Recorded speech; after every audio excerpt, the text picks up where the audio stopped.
मैं sir VK Chandra. और आज का जो हमारा टॉपिक है उस टॉपिक का नाम है how to be confident. Confident का मतलब ये है कि जब हम लोग कहीं जाते हैं, किसी से मिलते हैं, तो बात करने में ना थोड़ा सा कई लोगों को, बहुत सारे लोगों को नहीं होता है, लेकिन कई लोगों को ना थोड़ा सा शर्म सी आती है, या शर्म भी नहीं कहेंगे उसे, एक तरह से शाई, मतलब एक एग्जैक्टली आई डोंट नो कि क्या वर्ड उसे कहा जा सकता है शाई को, लेकिन थोड़ा सा मतलब एक झैप, यस करेक्ट वर्ड यही होगा कि झैप जैसी उनको हो जाती है किसी से बात करने में। किसी रिश्तेदार से मिल रहे हैं, या फिर किसी ऑफिस में जा रहे हैं, या कहीं पे भी किसी ऑफिसर से बात कर रहे हैं, या कहीं पे भी अपने बॉस से बात कर रहे हैं, तो थोड़ा सा पता नहीं क्यों डरा डरा सा एक तरह से आदमी रहता है। तो इस चीज को हम ओवरकम कैसे करें, और ये बहुत सारे लोगों में होता है इस तरह का कि कॉन्फिडेंस हम कैसे बिल्डअप करें। कोई बड़ा प्रॉब्लम नहीं है, सब लोगों को ये लगता है कि मैं काउंसलिंग कर लूंगा, ये कर लूंगा, वो कर लूंगा, टाइम के साथ साथ में सब चीजें चेंज हो जाएंगी। लेकिन फिर भी आपने देखा होगा कि बहुत सारे लोगों को ये दिक्कत, अच्छा इसकी वजह से शायद प्रॉब्लम क्या होती होगी कि जब कोई इंटरव्यू देने जाता है या कहीं पे, तो उसे एक शब्द पूछ रहे हैं, भाई साहब कैसे हो, नहीं नहीं मैं तो ठीक हूँ, चाय लोगे, नहीं नहीं ठीक है, अंदर से सोच रहा है कि चाय तो मैं पी ही लेता, लेकिन फिर भी वो सोचता है कि नहीं नहीं। तो इस तरह सा शायद एक तरह, इसका सीधा सा सही तरीका ये है, देखिए दो तरह की चीजें हैं।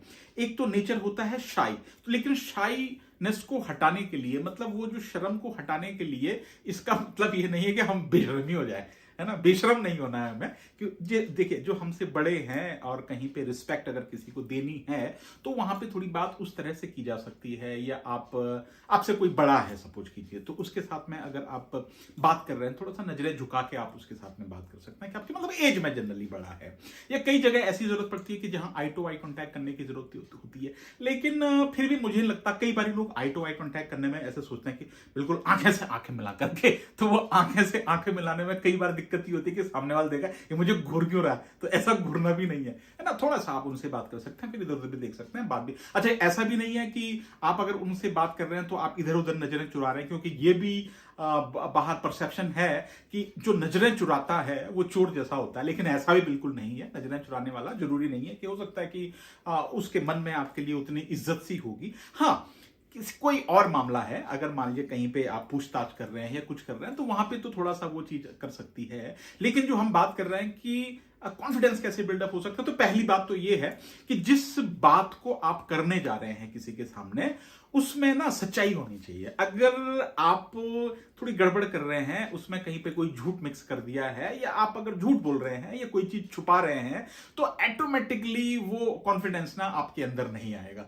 क्योंकि देखिए झूठ के पांव नहीं होते, और आप किसी से कोई चीज छुपा रहे हैं, तो फिर वो आपका शरीर तो कह रहा है कि हाँ हाँ मैं बिल्कुल ठीक बोल रहा हूं, लेकिन मन के अंदर ही अंदर ना वो चल रहा है कि कहीं मैं झूठ तो नहीं बोल रहा हूं, पकड़ तो नहीं लेगा कोई, वहां पे आपका कॉन्फिडेंस वीक हो जाएगा।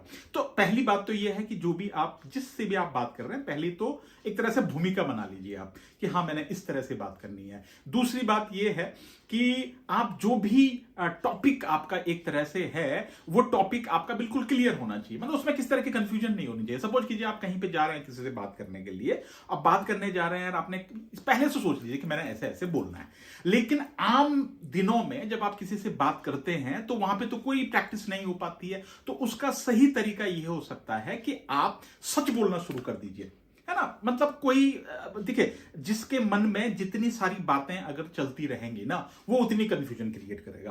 देखिए दो चीजें होंगी, अगर बोल दीजिए ना किसी के सामने भी अगर कुछ भी है, देखिए मन साफ रखिए आप। देखिए मन साफ रखने से फायदा ये होगा कि नींद भी बड़ी अच्छी आएगी। और सामने, अच्छा एक चीज किसी ने बोला है कि जो आदमी झूठ बोलता है ना, उसको याद रखने की बहुत जरूरत पड़ती है, क्योंकि उसको पता होता है मैंने वहां झूठ बोला, वहां झूठ बोला, वहां झूठ बोला, है ना। और तो वो फिर कंफ्यूजन, अब पता चल रहा कि कई दिन झूठ बोला था और वो दूसरे दिन फिर मिल के आ गया, फिर वही झूठ उसके पास में, तो उससे क्रेडिबिलिटी एक तरह से खराब हो जाती है, लोग यकीन करना बंद कर देते हैं। तो सबसे सही तरीका यह है कि आप सच बोलना शुरू कीजिए। डरने की कोई जरूरत नहीं है। अरे आपने कोई किसी से, कोई देखिए डरने में, आपने किसी के पैसे देने हैं, किसी से पैसे लेने हैं, तो वो एक अलग बात है। जब तक दुनिया में रहेंगे तो वो चलेगा ना, ये तो दुनिया का एक तरह से व्यवहार है, ट्रांजैक्शन तो होती रहेगी, तो उसमें डरने की क्या, डरना छोड़ दीजिए किसी आदमी से। डरने का मतलब ये नहीं है कि आप आतंकवादी आ रहा है कोई सामने से, उससे डरना छोड़ दीजिए, नहीं। जहां पे आपको थ्रेटनिंग है, डर है उस तरह का, तो वहां तो आपको करना ही है उस तरह से। लेकिन डरना मतलब खामोखाम का डर एक तरह से होता है ना, कि पता नहीं वो मेरे बारे में क्या सोच लेगा।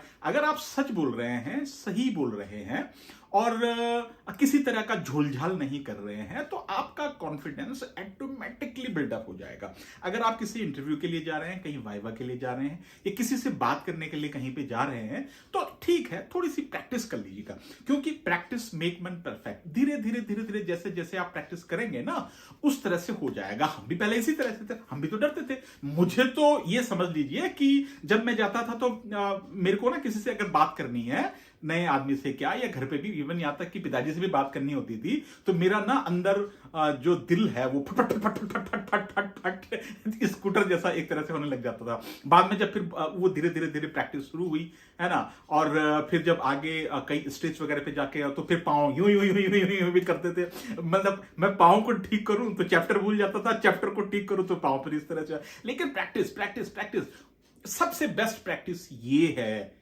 कि सच बोलना शुरू कीजिए, क्योंकि जो सच बोलता है ना, उसे याद रखने की जरूरत नहीं पड़ती, और जो झूठ बोलता है ना, उसे याद रखने की जरूरत पड़ती है। तो सिंपल सा है। कॉन्फिडेंस के लिए कोई बोलेगा ऐसे कर लीजिए, वैसे कर लीजिए, ये कर, भाई आप सही बोल रहे हैं ना, बाहर धूप निकली है तो निकली है, रात हो रखी है तो हो रखी है। अब जब आप मैनिपुलेशन करेंगे तो आपको ये भी लगेगा कहीं पकड़ा ना जाए, कहीं में गड़बड़ ना हो जाए। इस तरह से सबसे बेस्ट तरीका है कॉन्फिडेंट होने का, सच बोलिए, विनम्रता से बोलिए सामने वाले को। जिस भी तरह का, आपकी एज से अगर बड़ा है तो थोड़ा उस तरह अदब, जिसे एक तरह से बोलते हैं, उस तरह से बात की जा सकती है।